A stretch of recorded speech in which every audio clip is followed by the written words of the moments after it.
It's a deliberate policy. We're going to be showing, playing a clip of Jared Kushner, who historians will now record is a man responsible for at least 100,000 dead Americans, along with Donald Trump. Probably by the end of it, we'll probably blame Jared Kushner for having the blood of 150, 200,000 Americans on his hands, along with Donald Trump, because very early on in the process, I mean, and that's, of course, if we only have 400,000 Americans dying.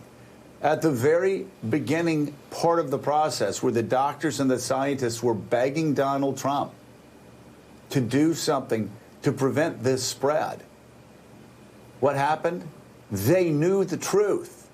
They knew how to do that. Donald Trump told Bob Woodward he knew how to do that, but they refused to do it. And Jared Kushner actually is caught on tape bragging about freeing Americans from the scientists and doctors. 228,000 deaths later, we actually have the Perry Mason moment. We actually have the person on the witness stand who is actually testifying against interest for himself and for Donald Trump. They deliberately freed America from the doctors and the scientists. So by the end of this, 400,000 people will be dead, almost as many Americans who died in World War II. It is breathtaking, and what's so infuriating about it is the doctors told us this was coming. Not a month ago, not 2 months ago. They told us in February and March. It's going to be bad now, then it's going to be bad again in the fall. But it doesn't have to be this bad if we take steps in mitigation. And let's play the clip right now that you're talking about, Joe, of Jared Kushner. This is in the middle of a steep rise in COVID cases last spring. White House senior advisor, presidential son-in-law, Jared Kushner, telling Bob Woodward the president was, quote, getting the country back from the doctors. The comment made in an April 18th taped interview with Woodward while he was working on his second book about the Trump presidency titled Rage. CNN obtained a copy of this tape. Listen. The last thing was kind of doing the guidelines, which was interesting. And that, in my mind, was almost like, it was almost like Trump getting the country back from the doctors, right, in the sense that what he now did was, he's going to own the open up. There were three phases. There was the panic phase, the pain phase, and then the comeback phase. I do believe that last night symbolized kind of the beginning of the comeback phase. That doesn't mean there's not still a lot of pain, and there won't be pain for a while, but that basically was, we've now put out rules to get back to work. Trump's now back in charge. It's not the doctors. They've kind of, we have like a negotiated settlement. So, Joe, Trump is back in charge. That was the message. And just to orient everybody, April 18th, that's 6 days after, remember, President Trump wanted to reopen the country arbitrarily on Easter, on April the 12th. He said, let's get it back open just a couple of weeks after we had some of these shutdowns across the country. But you have Jared Kushner saying out loud that President Trump is getting the country back from the doctors. In other words, this is a political exercise.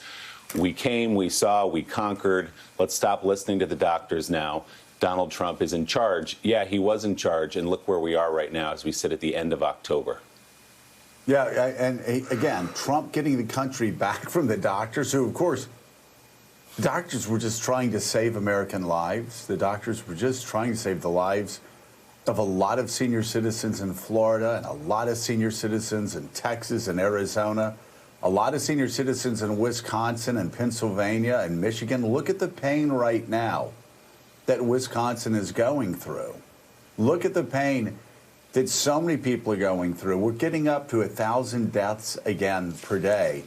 And, Mika, on April the 18th, really almost the beginning of this, a month in, where it was really a month in, to where America really was focused on mapping this. out the phases of He this. said, we're now starting the comeback phase. Really? Let's see. The comeback phase is about 6 months ago, and here we are at the end of October, just as Anthony Fauci told you, just as Anthony Fauci told the American people, that the fall was going to be bad, and it might even be worse than the spring.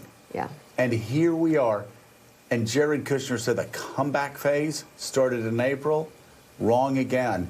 And again, hundreds of thousands of people dead since that time. He also said publicly that, by July we'd be rocking and rolling. I mean, there's so many ways in which Jared Kushner has showed that he's unmatched for the job that he was put in inappropriately. Of course he's unmatched for the job. And sort of the vacancy of thought that he has on many levels. I think at the beginning of the presidency, he chided people he was giving a tour of the White House. We don't need to look at history, almost like we know what we're doing. We don't need to study history. But to think that this man would be put in any type of position of responsibility and be expected to understand the totality of responding to an international pandemic.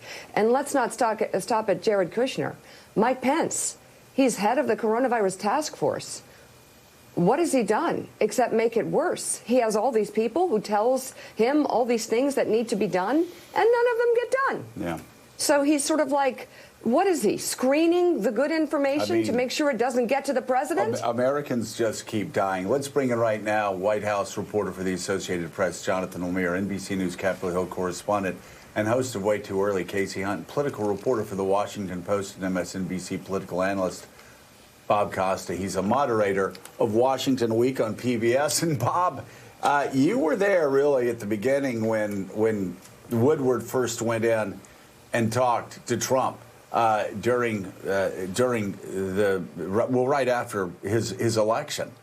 And these tapes keep coming out. I know it's not a surprise that Jared Kushner was so wrong here. I mean, after all, you have two men who were running the country who really accomplished nothing in their lives other than inheriting money from their fathers.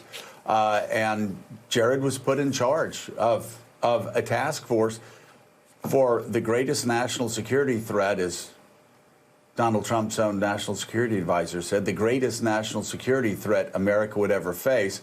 Kushner, of course, ill-equipped to handle this or any other task he's been given at the White House.